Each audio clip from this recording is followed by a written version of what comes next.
What is going on, Brooklyn Nets fans? Welcome to another video from Hit Squad Productions. And in this video, we're going to go over the Brooklyn Nets win against the Miami Heat. Now, this was a close game. I thought it was a solid game, but this was a very close game. And I got to say this. Me living in the state of Florida, I've been able to see the Miami Heat grow as a team. I've been able to watch the rebuild. I've been able to go to quite a few games, and I have to say this much. The way that they've been able to rebuild properly from having one of the best dynasties in the league to, they weren't really doing too much, and then slowly and quietly they started to build, and last year they shocked everybody in the bubble when they went into the final. You gotta give credit to Miami. Miami is very well coached. The pieces they have on that roster, I think they're maybe one or two players away from being a very competitive team. I know they went into the finals in the bubble. I don't expect them to go into the finals this year, but I think, again, if you could get another player or two with the Miami Heat, this team can be very competitive going forward. And as someone that lives in the state of Florida, I would love to see that. I've always been conflicted between Miami and the Brooklyn Nets, but at home, I've always been a Brooklyn Nets fan. Now, while we did improve to 10-8, I thought there was some things to take away from this game, right? So in the first half, the Nets had 17 assists and Joe Harris had 6 threes. He had 4 in the first quarter alone.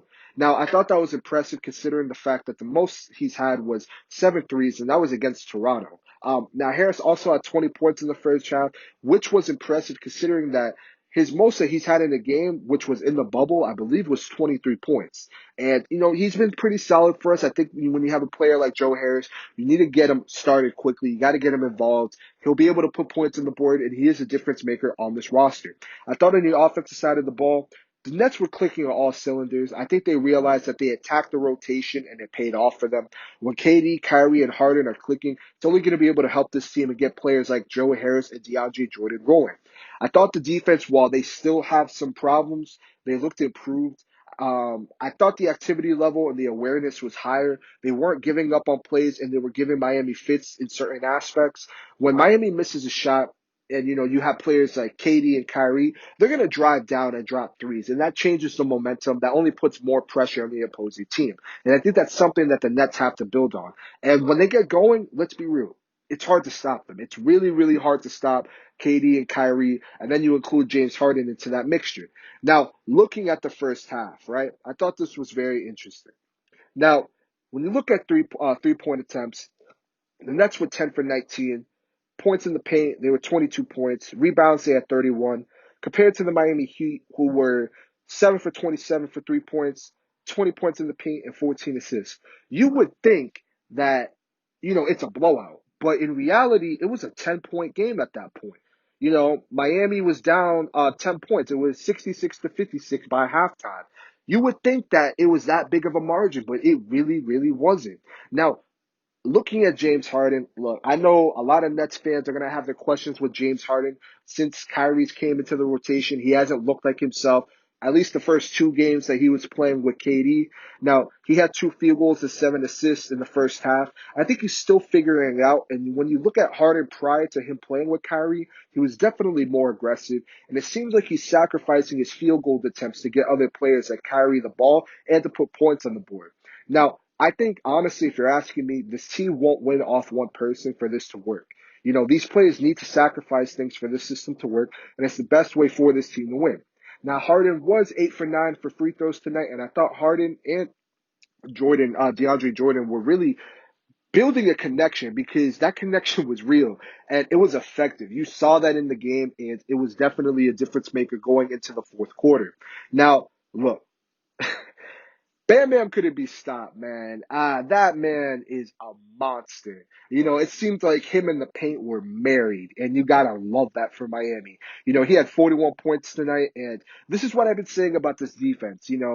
When you put pressure on this defense, it doesn't seem like they can really step up to the plate compared to their offense. And better teams are going to be able to take advantage of that. You have to be honest with yourself. Better teams are going to be able to take advantage of that. I thought the Nets came out hot, but once again, going into the fourth quarter, Miami was able to put up some drives and be impressive. And you got to give credit to Miami, but this team needs to play better. Now, Kyrie Irving, he had a good game. He had 28 points, 7 assists, 6 rebounds. He played great. He played for 36 minutes. I thought Kyrie looked very good. I thought Kevin Durant looked good. He had another 30-point game. He had 31 points, 4 assists, 4 rebounds.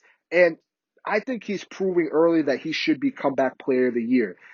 He's had 5 consecutive home games with 30 points each, which he's in great company. He is in very good company. Looking here, look at this. You can't complain with that. Now, will he continue that? We got to see, but I think that, he's really showing that he should be at least in consideration for comeback player of the year and MVP. Now, KD also moved up on the charts in the all-time scoring list at 27. He has 23,336 points. He's just short of 26 with Charles Barkley, who has 23,757.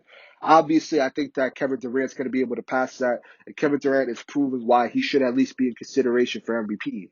Now, I thought it was smart for Harden to get that foul on Bam with 3 seconds left in the fourth quarter. They didn't do that against Cleveland, and that hurt them because Colin Sexton was able to burn them, and that really came back to bite them. So I like that little adjustment. It's really the little things. Now, you got to give Miami credit. They battled. They played hard. Bam Bam had a great game. Duncan Robinson, man, that white boy can ball. You got to give him a lot of credit, man. That white boy can ball.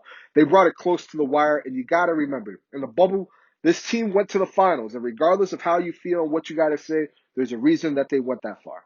But let's be real. Brooklyn did what they had to do. They handled their business. They were able to pull off the close one. We'll see them again Monday, and let's hope that they could get this dub and improve to 11-8. Let me know your thoughts below. How are you guys feeling about this win?